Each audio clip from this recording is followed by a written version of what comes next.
Good morning, students. Now we are going to start our next chapter, that is gender, religion and caste from civics. That is our chapter number 3. It means we can say that chapter number 4 according to your book, because chapter 3 is excluded from your CBSE board, and now that is chapter 3, gender, religion and caste. So let's start. First of all, I want to explain its meaning, what is gender, religion and caste. सबसे पहले हम बात करेंगे कि gender क्या है, धर्म क्या है, जाति क्या है। लिंग भेद जो हमारी सोसाइटी के अंदर आज भी कहीं ना कहीं है, धर्म को लेकर आज भी जो है वो इश्यूज, कॉन्फ्लिक्ट्स हर रोज़ हम कहीं ना कहीं अपनी सोसाइटी में देख रहे हैं, कास्ट को लेकर देख रहे हैं। इन सब के बारे में हम डिटेल में जो है वो इस चैप्टर में रीड करेंगे। So let's start. That is first is gender and politics. It means gender की अगर मैं बात करूं तो जेंडर के अंदर आप देखेंगे कि सेक्सुअल डिवीजन जो हो रही है लेबर की, means the division of work between the man and women, यानी काम के बंटवारे को लेकर जो औरत और आपका जो मेल और फीमेल है उनके बीच में जो कॉन्फ्लिक्ट्स हो रहे हैं या फिर उनमें जो डिस्क्रिमिनेशन हो रहा है, that is division of sexual division of labour, यानी कि काम के बंटवारे को लेकर जो वो कहीं ना कहीं आपका इश्यूज है सोसाइटी के अंदर। आप भी देखते होंगे अपने सराउंडिंग के अंदर जो है आपको ऐसा देखने को मिल जाता होगा, यानी काम का जो बंटवारा है वो मैन और वीमेन में जो वो अलग अलग है। Role of women in public life specially in politics is very minimal in most societies. आप देखोगे कि पॉलिटिक्स के अंदर जो रोल है वीमेन का वो बहुत ही नाम मात्र का है, यानी कि और आज भी, लेकिन आज थोड़ा सा पिछले कुछ 5-7 सालों से जो है इसमें थोड़ा सा परिवर्तन हुआ है, चेंजमेंट आ रही है और इवन आने वाले समय में और भी हो जाएगी। आज जो हम बेटी बचाओ बेटी पढ़ाओ की बात करते हो, हर रोज जो वो गवर्नमेंट नई नई पॉलिसी जो वो लेके आ रही है, स्कीम्स लेके आ रही है, ताकि जो वो जो ये जेंडर गैप है उसको कम किया जा सके। इसके लिए कंटिन्यू जो है सेंट्रल गवर्नमेंट भी, आपकी स्टेट गवर्नमेंट भी अपने अपने लेवल के ऊपर जो वो अलग अलग काम कर रही हैं। लेकिन फिर भी जब तक लोगों की मेंटेलिटी चेंज नहीं हो सकती, जब तक जो हम इसमें परिवर्तन नहीं कर सकते, सरकार स्कीम्स बना सकती है लेकिन उनको लागू करना वो सबसे बेटर तरीका जब इंसान खुद उसको सोचे और उसको इम्प्लीमेंट करना स्टार्ट करे, तभी जो वो बदलाव की उम्मीद जग सकती है, उसको हम बदल सकते हैं। तो जेंडर के अंदर हम बात करेंगे जेंडर एंड पॉलिटिक्स की। रिलीजियन में हम धर्म से संबंधित धर्म का पॉलिटिक्स के अंदर क्या रोल है या पॉलिटिक्स में धर्म कैसे आ जाता है, ठीक वैसे ही कास्ट इन पॉलिटिक्स और पॉलिटिक्स इन कास्ट, यानी जाति और राजनीति वो कैसे हमारी सोसाइटी से जुड़ी हुई है, हम इनकी बात करेंगे। फिर सबसे पहले तो सारा ओवरऑल हम इस चैप्टर के रिगार्डिंग ये पढ़ने वाले हैं, जिसमें हमें सेक्सुअल डिवीजन ऑफ वर्क देखने को मिलेगा, कम्युनलिज्म को देखेंगे हम, कास्ट सिस्टम को देखेंगे हम, पॉलिटिक्स के अंदर इन सब का क्या रोल है। बेसिकली इस चैप्टर के अंदर छोटा सा चैप्टर है हमारा, इसके अंदर हम इन्हीं सारी चीज़ों को डिस्कस करने वाले हैं। There are total 3 topics in this chapter. First is gender and politics, next one is religion, communalism and politics, and next one is caste and politics. तो ये 3 जो है वो टॉपिक बनते हैं हमारे इस चैप्टर के। सबसे पहला जो चैप्टर आता है जेंडर एंड पॉलिटिक्स, इसकी हम बात करते हैं। जेंडर एंड पॉलिटिक्स क्या है, जैसा कि मैंने बताया, sexual division of labour means the division of work between the man and women, यानी कि काम का जो बंटवारा है वो आदमी और जो औरत है उसके मध्य काम का बंटवारा जो किया जाता है वो जेंडर के बेस पर किया जाता है। Role of women in public life specially in politics is very minimal in most societies. और जो आपका रोल है आप देखते भी हो अपने सराउंडिंग के अंदर, इवन आप अपने समाज के अंदर, इवन आप जो बच्चे गांव से हैं या फिर जो बच्चे छोटे शहरों से हैं उनको पता होगा कि पॉलिटिक्स के अंदर वीमेन का कितना रोल है। अगर भले ही एमसी जो है वीमेन बने, लेकिन उसका काम करता हुआ जो या तो उसका हस्बैंड करता नजर आएगा आपको या फिर उसके ससुर जेठ जो भी है इन लॉज के अंदर वो करते हुए नजर आएंगे। ठीक ऐसे ही गांव के अंदर भी जो सरपंच बनेगा वो सरपंच है तो वो फीमेल, लेकिन उसके सारे के सारे कामकाज जो वो उसके ससुर के द्वारा, इन लॉज के द्वारा जो वो किए जाते हैं। तो इस प्रकार से ये सब क्या है, ये वही है कि हमने क्या कर रखा है, अपनी मेंटलिटी के अकॉर्डिंग जो मैन वीमेन में जो वो काम का डिस्ट्रीब्यूशन जो वो कर रखा है। तो gradually the gender issues was raised in politics. Women in different parts of the world organized and agitated for it means movement for equal rights.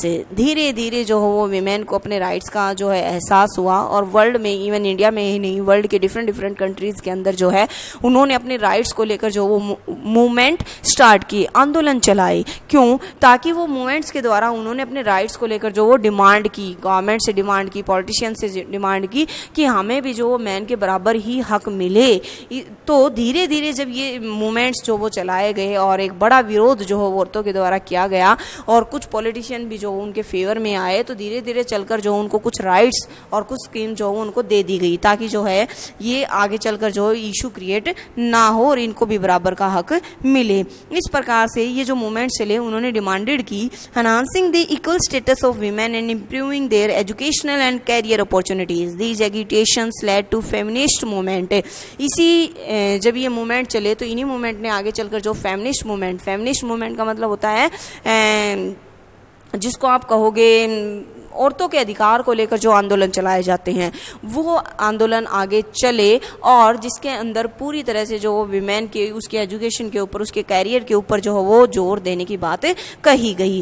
Feminist means A women और a man who believes in equal rights and opportunity for women and man. Feminist का मतलब ही होता है जहाँ पर man और women जो वो बिलीव करते हैं इक्वल राइट्स के अंदर और अपॉर्चुनिटीज जो है वो उनको होती हैं, मैन और वुमेन को जो वो इक्वल अपॉर्चुनिटी जहाँ पर मिले उसको फेमिनिस्ट मूवमेंट बोला जाता है।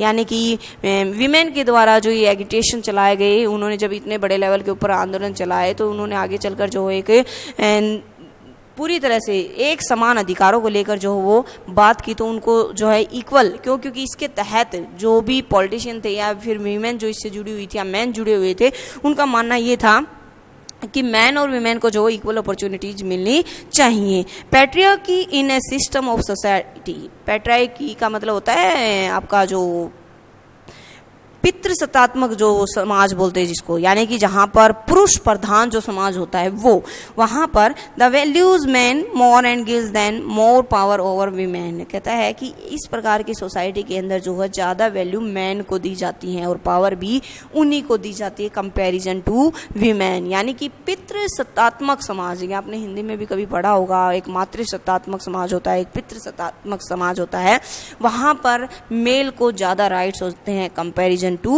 women. The participation of women in public life is very high in Sweden. अगर मैं अदर कंट्रीज़ की बात करूँ तो स्वीडन है, नॉर्वे है, आपका फिनलैंड है, वहाँ पर विमेन का पार्टिसिपेशन बहुत ज़्यादा होता है। वहीं पर अगर इंडिया के अंदर हम बात करें तो आज भी जो हमें विमेन जो है उनके साथ डिस्क्रिमिनेशन हो रहा है एजुकेशन के अंदर, जॉब्स के अंदर, इक्वल वेजेस को लेकर, इक्वल वर्क को लेकर, even preference to have a male child and exploitation, harassment and violence. यहाँ तक कि इन सारी जो बातें हैं जो मैंने आपको बताई, जैसे कि एजुकेशन हो गया, आपका जो है जॉब हो गया, जॉब सेक्टर हो गया, इसके अलावा एक्सप्लॉयटेशन हो गया, हार्शमेंट हो गई, वायलेंस हो गई, इन सब में कहीं ना कहीं विमेन के साथ आज भी भारत में जो वो डिस्क्रिमिनेशन, भेदभाव हो रहा है। वहीं पर अगर मैं लेजिस्लेचर एरिया की बात करूँ तो वहाँ पर भी उनको लोकसभा के अंदर और जो आपकी स्टेट असेंबलीज़ हैं वहाँ पर भी बहुत कम जो है वो परसेंटेज दिया, लेकिन स्टार्टिंग में परसेंटेज कम थी, लेकिन रिसेंटली कुछ सालों से इसको बढ़ाया गया। अभी विमेन के लिए लेजिस्लेटिव असेंबली जो है यहाँ पर 33% जो सीट्स हैं पॉलिटिक्स के अंदर वो रिजर्व कर दी गई हैं ताकि ज़्यादा से ज़्यादा वीमेन जो वो आगे आएँ। The only way to solve this problem is to make it legally binding to have a fair proportion of women in the elected bodies.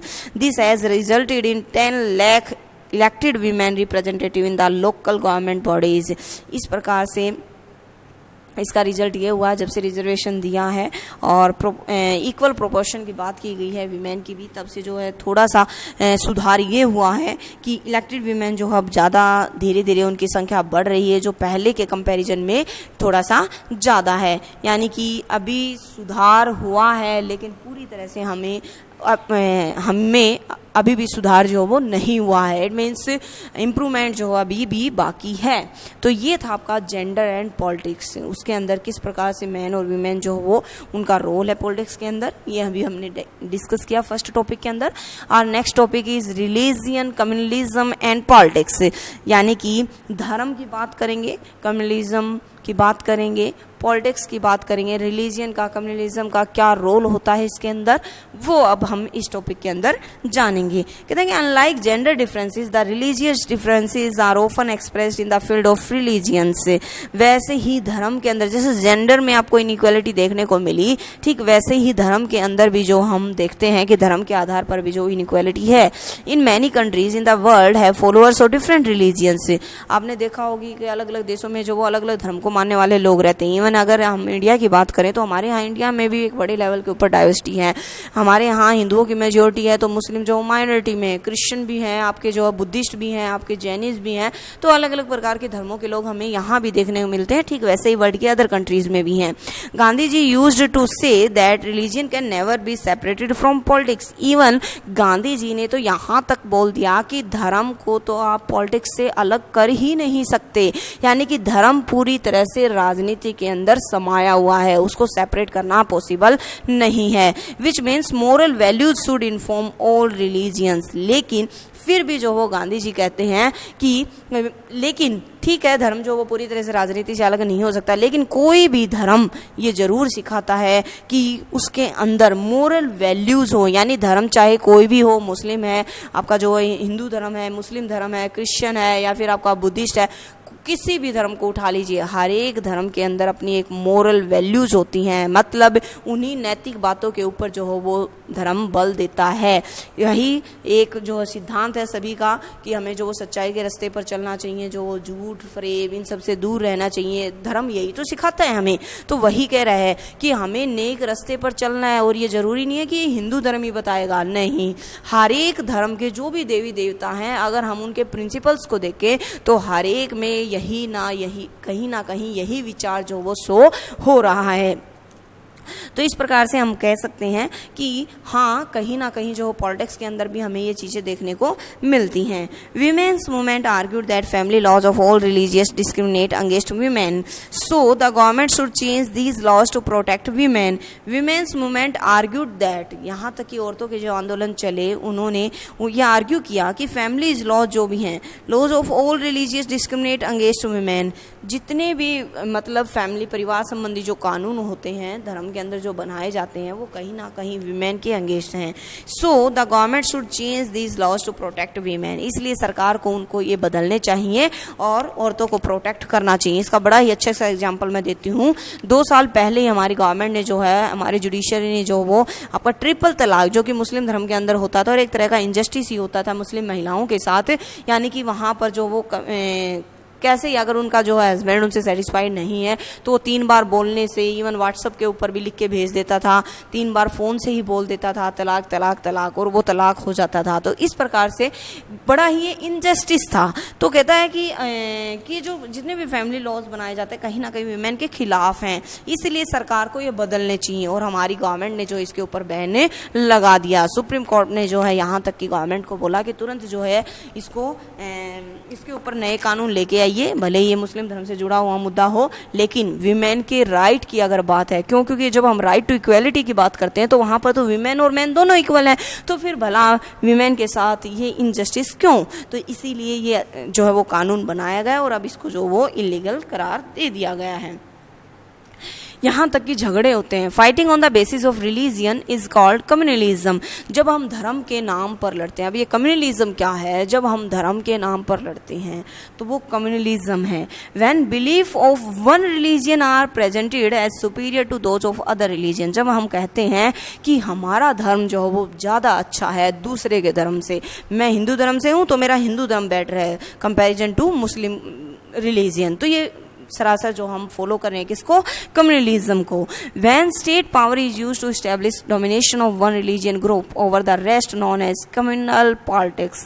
कहता है कि जब स्टेट पावर जो वो इस्तेमाल की जाती है डोमिनेशन में, यानी कि इवन जब कोई गवर्नमेंट है और वो गवर्नमेंट भी जो वो मान लीजिए किसी एक धर्म से जो वो जुड़ी हुई और उसी धर्म को वो जो है उसका डोमिनेशन, वो अपना अदर जो धर्म के लोग हैं उनके ऊपर अपना डोमिनेशन शो कर रहे हैं, तो इससे भी कहीं ना कहीं हम कहते हैं कि वहाँ पर कम्युनल पॉलिटिक्स चल रही है, यानी कि राजनीति के अंदर जो वो धर्म से जुड़ी हुई बातों को शामिल करके उसको कम्युनलिज्म को बढ़ावा दिया जा रहा है, जो कि सरासर गलत है।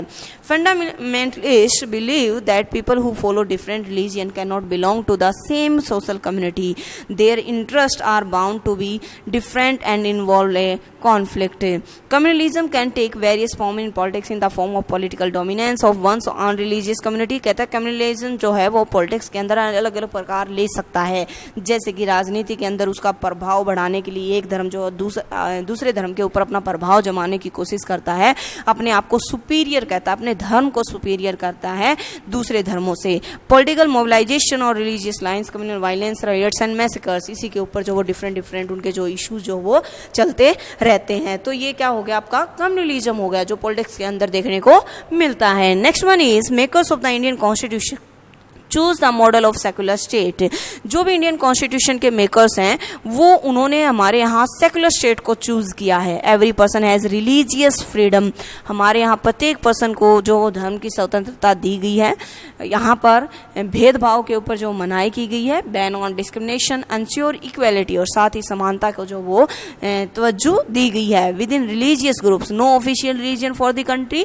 और हमने जो है it means India is a secular country. हमारे यहाँ पर जो है वो भारत एक धर्मनिरपेक्ष देश है, सेकुलर कंट्री को अपने अपनाया है. यानी यहाँ पर धर्म के आधार पर किसी भी प्रकार का कोई भेदभाव नहीं होगा. हमने किसी भी ऑफिशियली किसी भी धर्म को जो वो एक्सेप्ट नहीं किया है.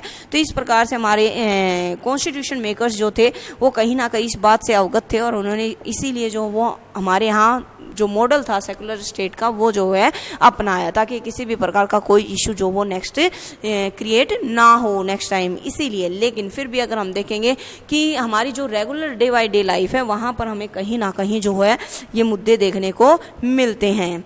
तो आई होप आपको ये टॉपिक क्लियर हुआ होगा. इसके अंदर हमने जस्ट यही पढ़ा है कि धर्म की क्या इंपॉर्टेंस है पॉलिटिक्स के अंदर, किस प्रकार से कम्युनलिज्म को जो वो बढ़ावा दिया जा रहा है पॉलिटिक्स के अंदर, रिलीजियन किस प्रकार से पॉलिटिक्स के अंदर शामिल है. नेक्स्ट आता है कास्ट एंड पॉलिटिक्स, यानी कि जाति आप देखते भी हो अपने सराउंडिंग में आज भी. भले ही हमने जो हमारे कॉन्स्टिट्यूशन ने इवन बहुत सारे कानून बना दिए हैं, गवर्नमेंट ने इसके ऊपर जो बैन लगा दिया, लेकिन उसके बावजूद जो है वो बहुत सारी चीज़ें हम ऐसी देखते हैं जो कहीं ना कहीं कास्ट बेस्ड हैं हमारे सराउंडिंग में. Let's start this topic caste and politics. इसके बाद हम डिटेल में जानेंगे. थोड़ा सा आप एंशिएंट का भी उठा के देखते हैं एग्जाम्पल्स, किस प्रकार से कास्ट जो वो जुड़ा हुआ है पॉलिटिक्स के साथ. Political leaders in social reformers like Jyotirao Phule, Gandhi ji, B.R. Ambedkar and Periyar Ramaswamy Naicker ji fought against inequalities in the society. ये जितने भी हमारे सोशल रिफॉर्मर्स थे इन्होंने जो हो इनइक्वालिटीज के खिलाफ बहुत सारी लड़ाइयाँ लड़ी. यानी कि ये जितने भी हमारे सोशल रिफॉर्मर्स रहे हैं इनके बारे में आपने 8th क्लास में भी पढ़ा था डिटेल के अंदर कि इन्होंने क्या क्या सोशल रिफॉर्म्स कराए थे. तो वही उन सब में सोशल रिफॉर्म्स में एक आपका था सोशल कास्ट इनइक्वालिटी जो है उसको रिमूव करना, यानी कि कास्ट इक्वालिटी जो वो हो और इनइक्वालिटी जो भी है कास्ट इनइक्वालिटी बेस्ड जितने भी रूल्स रेगुलेशन उन सबको ख़त्म करने में इन जो है लीडर्स का बड़ा ही रोल था. तो ये सब लड़े थी समाज के अंदर जाति को लेकर, कि जाति को लेकर जो असमानता है समाज में वो नहीं होनी चाहिए. Due to the other socio economic changes caste and caste system in modern India have undergone great changes that is urbanisation. लेकिन कहता है कि धीरे धीरे बहुत सारी सोशल और इकोनॉमिक एक्टिविटीज़ जैसे जैसे बढ़ी हैं, हम बहुत ज़्यादा सोशल हुए हैं, इकोनॉमिक एक्टिविटीज़ हमारी बढ़ी हैं. कैसे हमने इंडस्ट्रियलाइजेशन को बढ़ावा दिया है, अर्बनाइजेशन को बढ़ावा दिया है, ऑक्यूपेशनल मोबिलिटी बढ़ी है, एजुकेशन सेक्टर जो है वो बढ़ रहे हैं, ट्रांसपोर्ट सिस्टम जो हमारा वो बढ़ा है, ओल्ड नोशंस ऑफ कास्ट हायरसी जो है वो टूट रहे हैं. यानी कि ये सारा सिस्टम सबसे बढ़ा है. तो लोगों ने एक दूसरे के टच में बहुत ज़्यादा आना स्टार्ट कर दिया है, जिसकी वजह से अब क्या हो रहा है कि जब हम एक दूसरे के साथ आ रहे हैं तो हम ये भूल रहे हैं कि किसकी क्या जाति है, हम मिलजुल कर सभी काम कर रहे हैं. तो इससे कहीं ना कहीं जो जाति जिसकी बहुत ज़्यादा इंपॉर्टेंस थी समाज के अंदर वो आज कम हुई है. लेकिन फिर भी ये पूरी तरह से कम नहीं हुई है. कैसे वो मैं आगे बताऊंगी. ये चीज़ तो हमने देखी अभी, जैसे कि आप फॉर एग्जांपल एक क्लास में जो 35-36 बच्चे हैं वो कोई भी एक कास्ट से नहीं होगा, सारे के सारे डिफरेंट कास्ट से हैं. सारे मिलकर बैठते हैं, पढ़ते हैं एक साथ, जो वो अपना स्टडी है, लंच भी करते हैं, ठीक है, खेलते भी हैं, घूमने फिरने भी जाते हैं, इवन वाटर पॉइंट से एक ही जगह पर पानी पीते हैं. तो इन सब से क्या कोई किसी से पूछता है कि आपकी क्या कास्ट है, आपको मेरे पास नहीं बैठता? नहीं. लेकिन कभी ना कभी ऐसा होता था हमारी सोसाइटी के अंदर अंदर, जैसे कि आपने ओम प्रकाश वाल्मीकि जी का एग्जाम्पल पढ़ा था, डॉक्टर BR अम्बेडकर जी के एग्जाम्पल्स आपने देखे थे अपनी प्रीवियस क्लासेस के अंदर। तो वही कि आज माना कि सोशल और इकोनॉमिक एक्टिविटीज़ हमारी बहुत ज़्यादा बढ़ी हैं, जिसकी वजह से कास्ट जो है, कास्ट डिस्क्रिमिनेशन जो होता था वो कम हुआ है इन सारी एक्टिविटीज़ की वजह से। लेकिन casteism is rooted in the believe that caste is the sole basis of social community. कहता है कहीं ना कहीं ये जाति प्रथा जो है, जातिवाद जो है वो जड़ है जाति प्रथा की, और कहीं ना कहीं किसी भी सोसाइटी के अंदर जो वो देखने को मिलती है। According to this way of thinking, people belonging to the same caste belong to a natural social community and have the same interest. कहता है कि हमें ये देखने को मिलेगा, कहता है ये जड़ जो है, जाति प्रथा की जो जड़ है, ये जात जो है, जाति वर्ड जो है, इसकी जड़ कहीं ना कहीं वो रूट लोगों के अंदर समाई हुई है। जब आप देखते हो कि किसी भी सोसाइटी के अंदर जब किसी सेम इंटरेस्ट की बात हो, यानी किसी एक जाति की भलाई को लेकर उसका कोई कानून बन रहा है उसके ऊपर, या कुछ चेंजेस किए जा रहे हैं रूल्स के अंदर, तो वो सारी की सारी जाति के लोग जो वो इकट्ठे खड़े हो जाते हैं। ये क्या है, उनके अंदर वो विश्वास है जो समाया हुआ है उनकी अपनी खुद की जाति को लेकर। तो caste can take various forms in politics. इसी प्रकार से कास्ट जो वो वेरियस फॉर्म ले सकता है पॉलिटिक्स के अंदर। Political leaders keep in mind the caste composition appeals to caste sentiments to muster supports. कहता है पॉलिटिकल लीडर जो हो इस चीज़ को बड़े ही माइंड में रखते हैं, और इवन जब वोटिंग की बारी आती है, जब वो वोट मांगने के लिए जाते हैं, तो हमारे पॉलिटिशियन जाति के नाम पर भी वोट मांगते हैं। आपने सुना होगा अपने नेबरिंग में, अपने गांव के अंदर जब भी कोई पॉलिटिशियन आता है तो वो सीधा यही बोलता है कि मैं तो आपकी कास्ट से हूँ, मैं तो भैया आपकी जाति से हूँ, थोड़ा सा ध्यान रख लेना, आपके ही भाईचारे से हूँ। ये वर्डिंग आपने ज़रूर सुनी होगी। तो ये सब क्यों? क्योंकि जाति के नाम पर ही लोगों को के सेंटिमेंट्स, उनकी जो भावनाएं हैं, उनके साथ खिलवाड़ किया जा रहा है आज भी। Politics too influences the caste system and caste identities by bringing them into the political arena.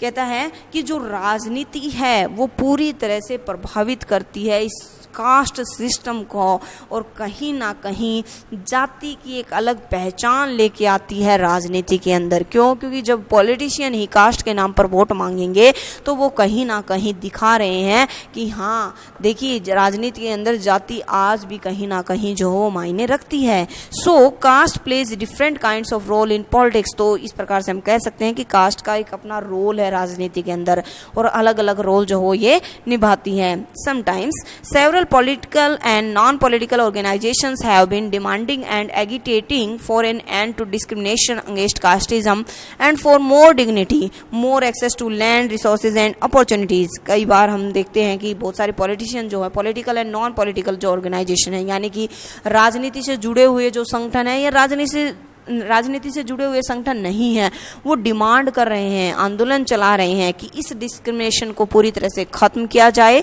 जाति प्रथा जो वो ना हो, इससे जुड़ी हुई बातों के ऊपर बल ना दिया जाए, और ज़्यादा से ज़्यादा जो वो उनकी डिग्निटी को, यानी कि जो लोअर कास्ट के लोग हैं उनकी डिग्निटी को मेंटेन करके रखा जाए, और ज़्यादा से ज़्यादा जो रिसोर्सेज हैं, चाहे वो लैंड रिसोर्सेज हैं, अपॉर्चुनिटीज़ हैं, उन तक जो है हर किसी व्यक्ति की पहुँच हो, कोई भी जाति के आधार पर किसी के भी साथ जो है वो भेदभाव ना हो। तो ये दिखाने की कोशिश जो वो की जाती है। तो बेसिकली ये था हमारा चैप्टर जेंडर कास्ट, और जिसकी हमने बात की जेंडर कास्ट रिलीजियन के बारे में हमने डिटेल में जाना कि कास्ट के अंदर इसका क्या रोल है।